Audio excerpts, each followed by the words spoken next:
Well, good afternoon. Dr. Yaffe and Dr. Heyer pointed out yesterday, nearly 80% of the cases reported over the past few days are from regions now in the red control zone. Across the province in the last week, hospitalizations have increased by 22%. Intensive care unit admissions grew by nearly 50%.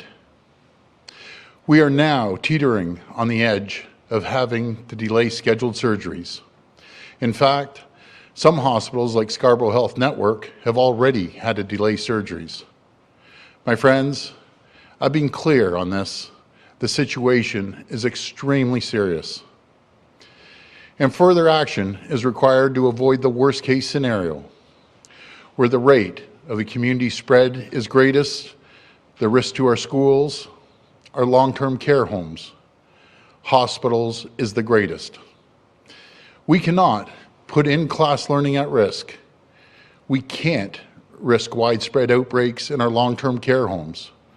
We cannot risk overwhelming our hospitals. To protect our most vulnerable, to protect what matters most, we have to get the community spread under control. Since September, following the advice of our health experts, we've taken incremental steps. We've taken decisive action to slow the spread by introducing public health restrictions, increasing testing and contact tracing and enforcement. At the same time, we've invested billions of dollars to increase capacity in our healthcare system. These steps, they've helped thanks to our collective efforts. We've saved lives, but this virus, it spreads like wildfire. And in certain parts of the province, it's spreading at an alarming rate in the community. Last week, our modeling showed that if nothing was done, we could face 6,000 new daily cases in the coming weeks, overwhelming our ICUs shortly after that. More deaths, more losses, but we can avoid this if we take further action now. So after extensive consultation with the Chief Medical Officer of Health and the Public Health Measures Table, effective Monday, November 23rd at 12:01 a.m., Toronto and Peel will be moved into lockdown. Minister Elliott will walk you through the details in a moment. My friends, I know these past few months have been extremely difficult. COVID fatigue is setting in on all of us. But I've seen the strength of our people. And it's up to each and every one of us to determine our future, to write the next chapter of our history. And we all have a part to play. We must all rally around our businesses and our neighbors right now. We must support them. Our government will be there to do our part. We will spare no expense to support these businesses. Today, we're doubling our supports for business impacted by these measures. I've directed that up to $600 million in relief be made available immediately to help these businesses with fixed costs, including help with their hydro bills and property taxes. We will be there for these folks.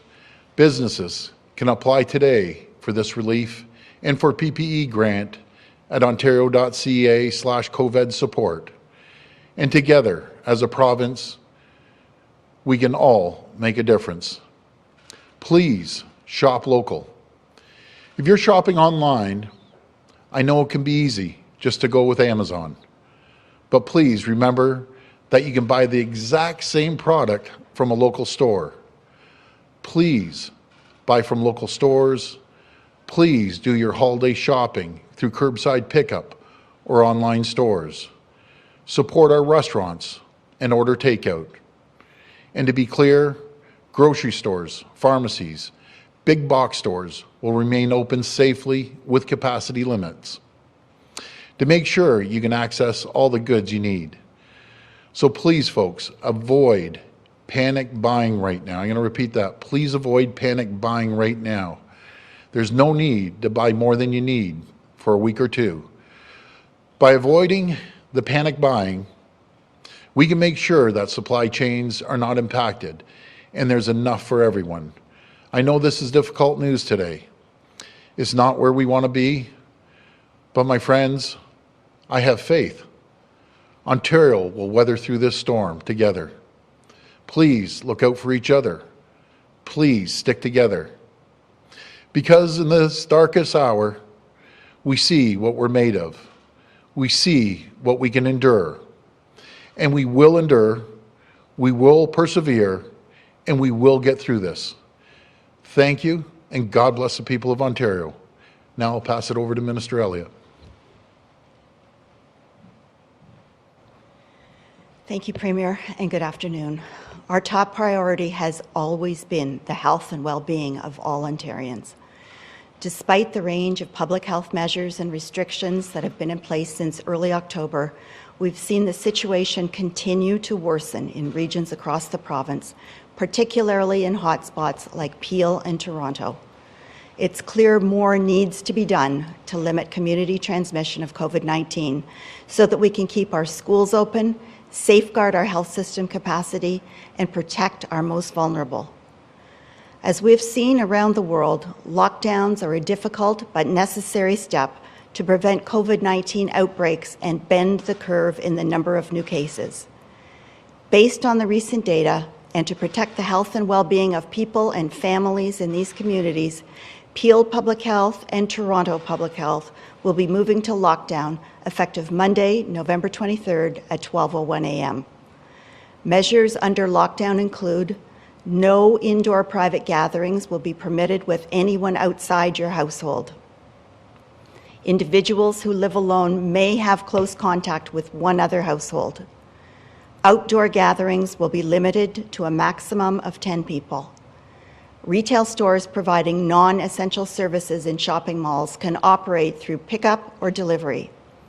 Non-essential storefront retail can stay open for curbside pickup or delivery only. Restaurants must close indoor dining, but may stay open for takeout and delivery. Religious services and weddings will be restricted to 10 people indoors and 10 people outdoors. Gyms, sports facilities, cinemas, casinos, museums, and personal services must close.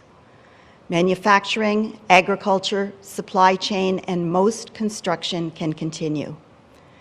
These measures are being put in place to prioritize the essential services we rely on. Schools will remain open. Childcare will remain open. Grocery stores, pharmacies, doctors' and dentists' offices, and other essential services will remain open with capacity limits.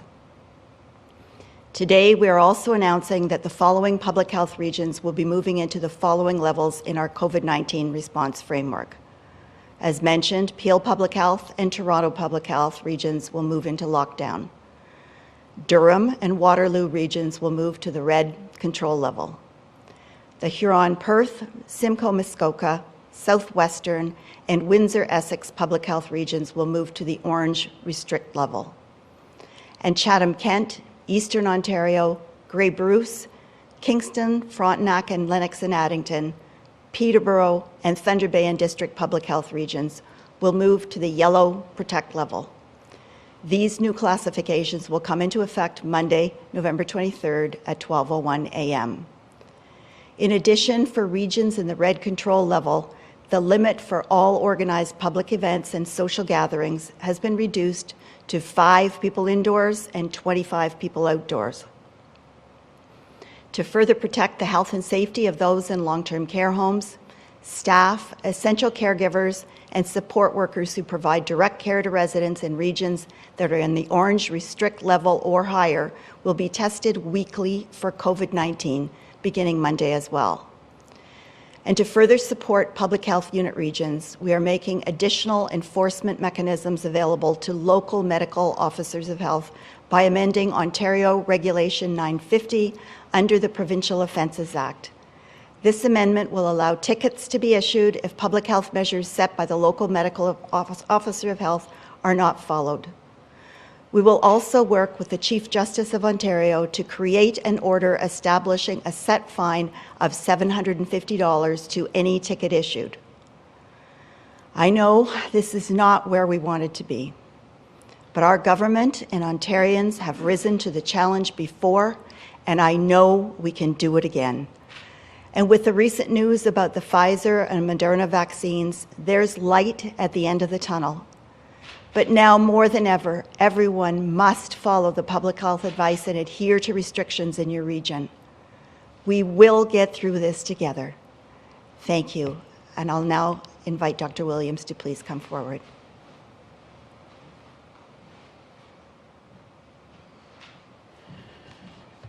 Thank you, Premier and Minister. The discussions over the last few days have not been easy. Moving regions into more stringent levels is never a decision that is taken lightly. But recent data, trends in key public health indicators continue to worsen for many regions in the province, and we need to take action to ensure we are protecting the health and safety of Ontarians.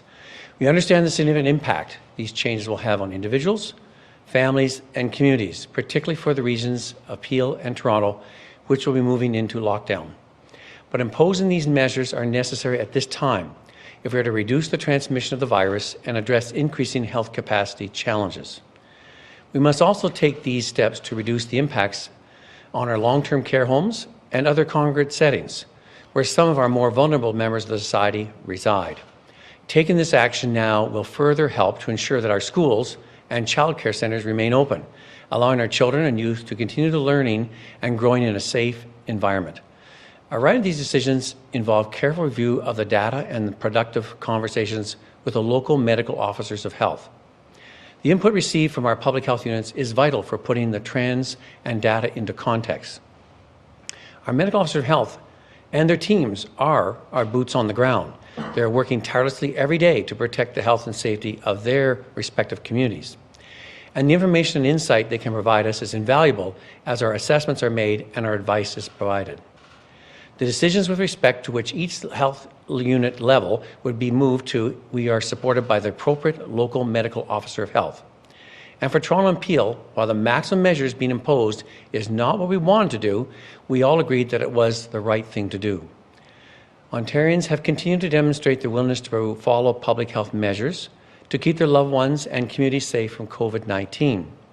We have flattened the curve before, and I am confident we can do it again. So thank you, and now I'll pass things over to Minister Phillips.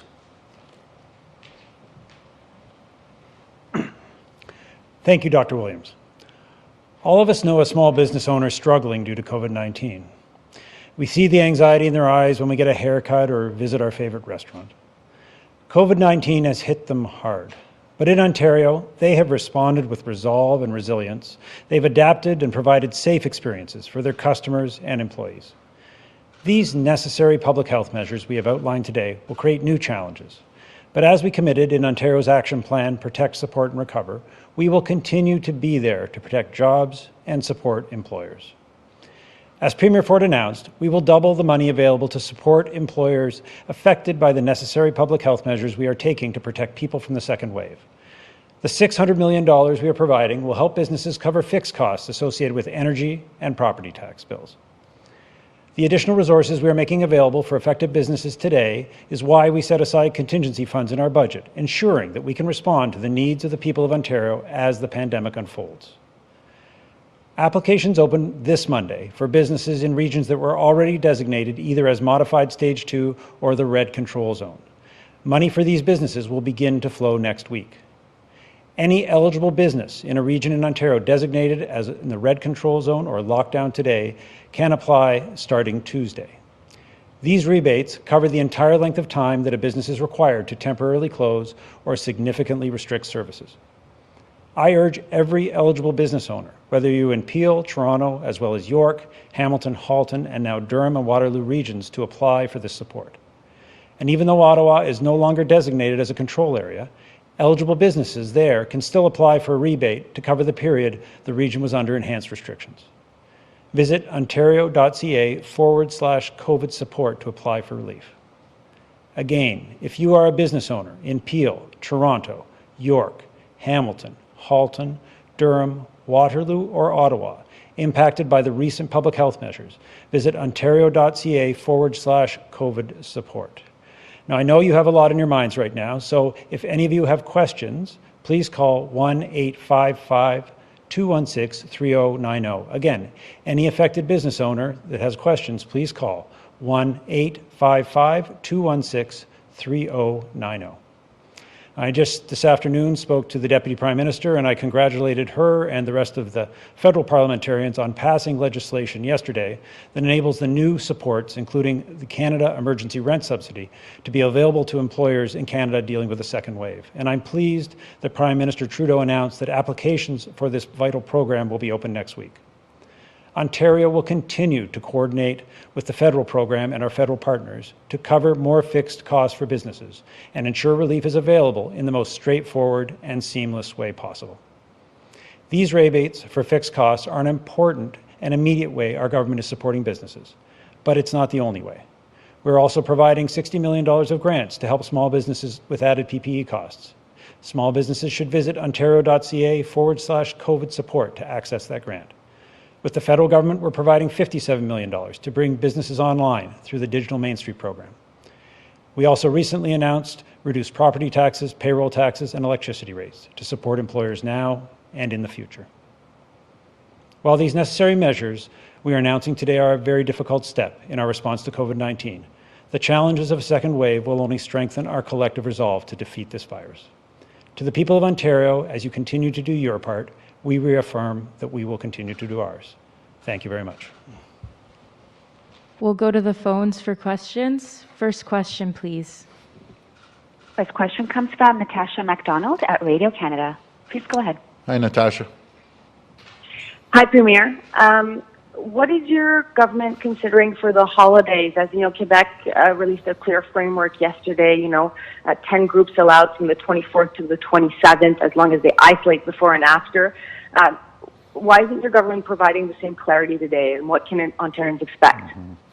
Well, over the next few days, we'll be rolling that out, so just bear with us. We're working with the public health table right now. Follow-up?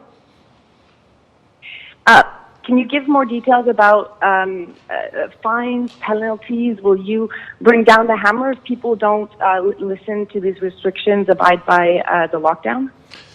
I don't like, Natasha, using the word bring down the hammer, but, people have to abide by the regulations and the guidelines set forward by the Chief Medical Officer of Health. This is the only way we're going to get through this. I know it's difficult for everyone. What we're doing everything we can to avoid the spread into other regions. Right now, it's Toronto and Peel. It's absolutely critical we follow the guidelines laid out. Next question. Next question comes from Cynthia Mulligan at City News. Please go ahead. Hi, Cynthia. Hello, Premier. Over the last few weeks, you have been repeatedly saying that it's people having social gatherings, private parties, whooping it up, that are responsible for the spread. Yeah. What in this is actually going to target them? Yeah. It seems like you're penalizing these businesses like outdoor patios, but it's not doing anything to stop the people that will still flaunt the rules and have indoor gatherings. Yeah, we put forward the largest fines in the country of $10,000 for anyone who's holding large parties. As Minister Elliott just mentioned, the fines are $750 per individual. But Cynthia, I'm really hoping in this crisis at this point that people are actually listening. And I truly believe even in Toronto and Peel people, vast majority of the people listen to us, but it only takes even 1% of the population not to listen, and it starts spreading throughout the community. So I'm asking everyone, please, just follow the guidelines. That's all we're asking, and we're going to get through this. Follow-up? Okay, can you say how long you expect these measures to last? And as my teenage daughter just angrily remarked in the background, so I can go to school, but I can't have one friend over in my house. Like, how do you justify that? I fully understand, and tell your daughter I apologize, but this is for the health and safety of her grandparents, for you, Cynthia, for me, for everyone. I'll pass it to Dr. Williams.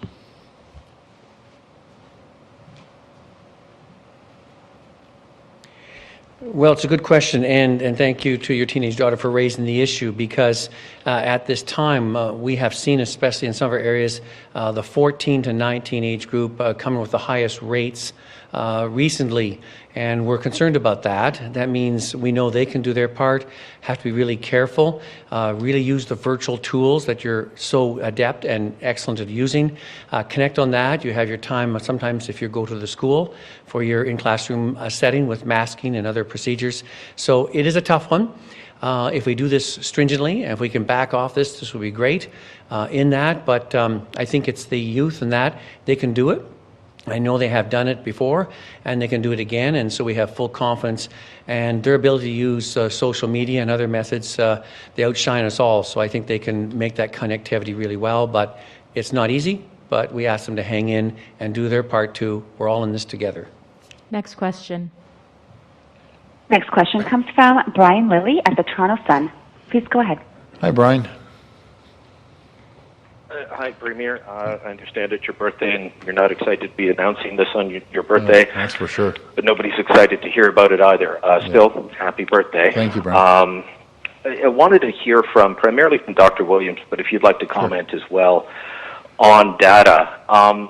The province of Alberta has started to release data on the average age of people who died from COVID-19, average age of people in the hospital, comorbidities of those who've died, and it turns out 75% have 3 or more underlying conditions. So I know I've asked about this information before, and Dr. Williams, you've said you don't necessarily have it, but wouldn't that help in Dr. Williams formulating recommendations, or you, Premier, understanding who's being hurt the most by this, and then targeting measures to protect those who need the most protection? Brian, I'll pass it to Dr. Williams. I agree with you 100%. When they give me the numbers every single night, the first thing I ask, how many people passed away in long-term care versus the general public? It's very important. Again, I agree with you 100%. We'll do everything we can to get those numbers over to you. I'll pass to Dr. Williams.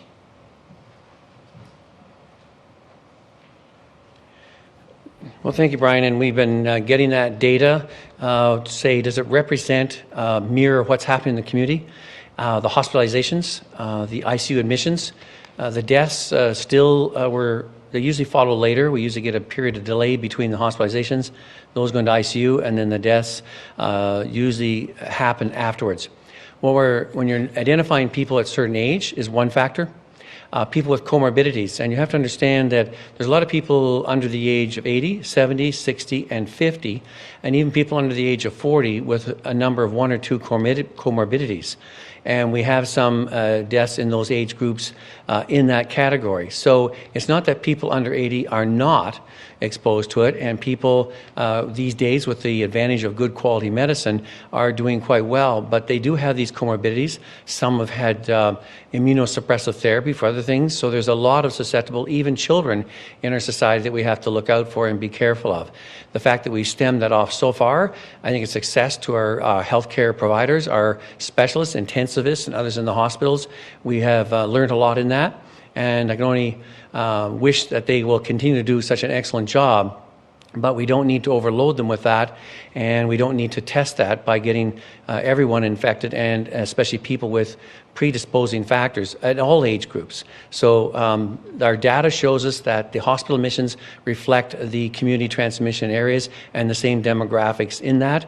As for the results of the care, we hope that it'll be highly successful by our specialists and caregivers to keep those ICU cases length down as well as deaths down, and we would only want them to do their best.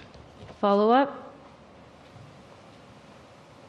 I'm wondering what the next step is after this. I know one of my colleagues asked about Christmas, but once this lockdown ends, we will open up to a degree, and between now and when spring comes, cases will rise again. And I'm wondering how often we go through the cycle. Yeah, another good question, Brian. You know, we're going to have to see how we go over the next 4 weeks, and hopefully these numbers are going to decline. We see what's happening around the country, especially out west, and around the world. And this is nothing to brag about, but we still have the lowest cases, and it's not anything to brag about because the numbers are going through the roof, and they're just going through the roof a little higher than what we're facing right now, but we have to be diligent. On a separate note, Brian, I have to compliment you because I left the house and my wife Carla, she says, the only person's articles I collect and she cuts out is your articles. And she left me with a comment to tell you that everything that Brian's saying in his articles, there's always truth to what he's writing. So that's the highest compliment I can give you when Carla's collecting all your articles. So thanks for writing those. Next question. Next question comes from Colin DeMello at CTV News. Please go ahead. Hi, Colin. Hi, good afternoon, Premier. And on behalf of the entire Queen's Park Press Gallery, I wanted to wish you a very happy birthday today. Well, likewise to you tomorrow, Colin. Happy birthday. Thank you very much. And Cynthia as well on Sunday. Makes sense. So you're effectively closing malls in Toronto and Peel region, but you're going to be leaving malls in York region open. People can't attend their local mosque or their Gurdwara in Peel or Toronto, but they can go to one in another region. Yeah. Human nature being what it is, I mean, people are going to travel. Did your government consider any kind of a travel restriction to ensure people don't spread the virus to these other regions? Yeah, this was discussed in depth, and this was mentioned. I will send it to Dr. Williams, but this was in depth discussed. Also, places of worship, that was an hour-long discussion. But at the end of the day, and I'm a big faith believer, and I support our places of worship like you wouldn't believe. At the end of the day, I will listen and always listen to Dr. Williams and the health table. And places of worship were a tough one, let me tell you. But I'm not going to waver. We're always going to listen to the medical advice. I'll pass it to Dr. Williams.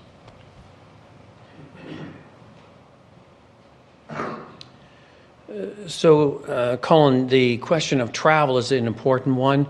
We are asking people who are in the high areas not to go to lower color areas in that aspect there, so that doesn't only apply to lockdown versus red, it's red versus orange, etc., to limit those and not expose those populations to that unless it's really an essential visit and necessary to do so.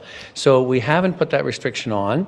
We are asking people to adhere to that because around the lockdowns, as the Minister of Health announced, there are some have moved into red all around the GTA. So they are in the same type of number of limitations, considerably equal to that, and have to adhere to those limitations in certain facilities, social gatherings, etc., and even in the orange level around there. So.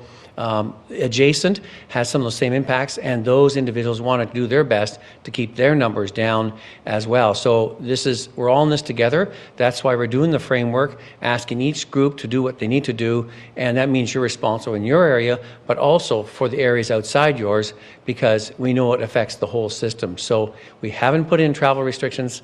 We're going to be trusting and confident that the public will do the right thing. And also those other ones in the outside areas do have limitations imposed by the red and the orange level restrictions.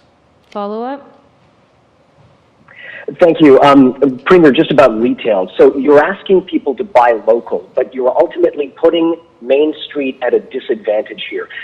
Sure, there are capacity limits at Walmart and Costco, but they can still hold dozens, if not hundreds of people at a time, while a small store selling clothing, as an example, they can cap it at 5 people.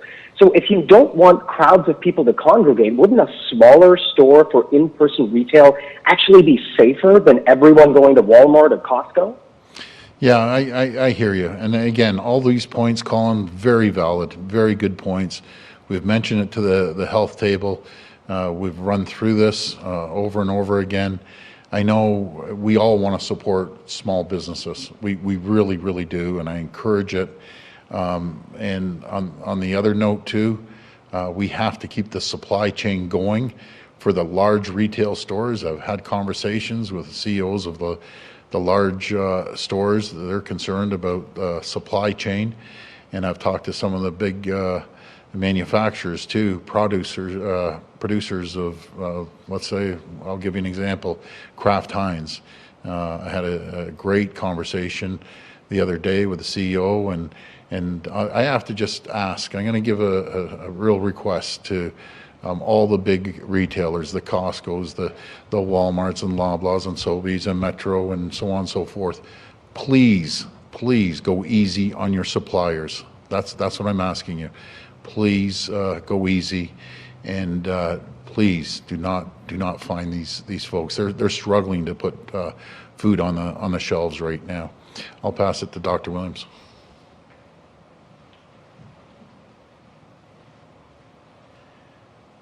So to be clear, in our lockdown in the areas you're concerned about, retail stores are not totally closed. They are open for curbside and delivery.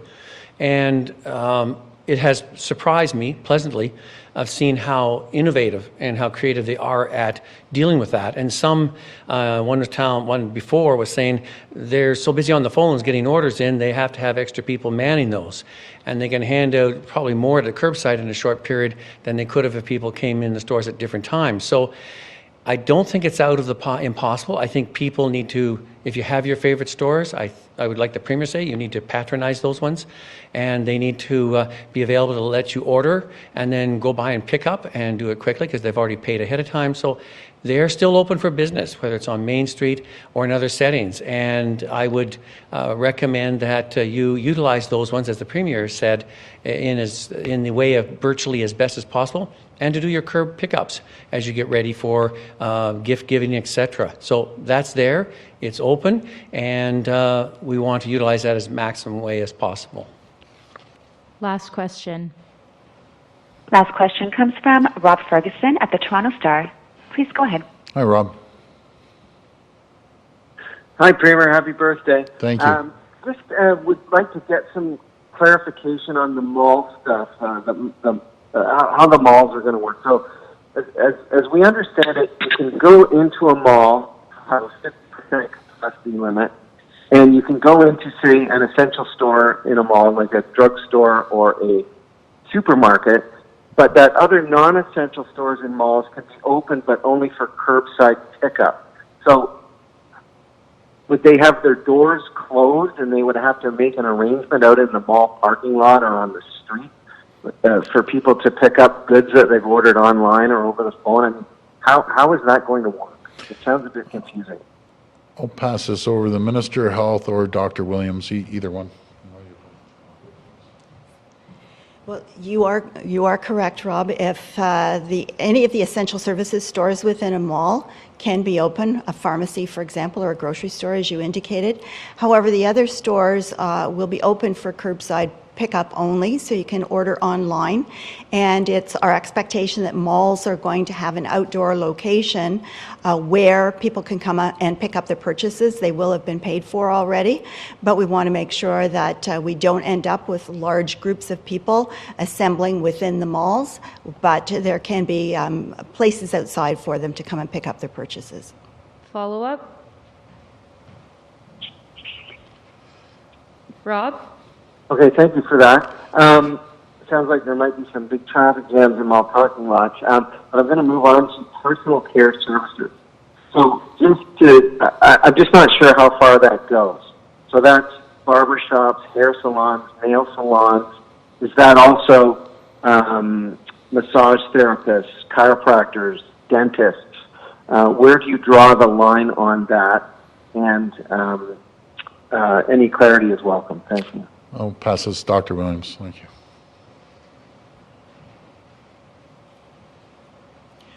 Well, thank you, Rob. And we're going to be giving details out for those other specifics all along there. The point we're emphasizing is essential services, and you've outlined a number that we have asked to close, as you said, with hair salons and nail salons, etc., at this time in the lockdown zone. As well, but there's times like the dentist's office when there's emergency and necessary care.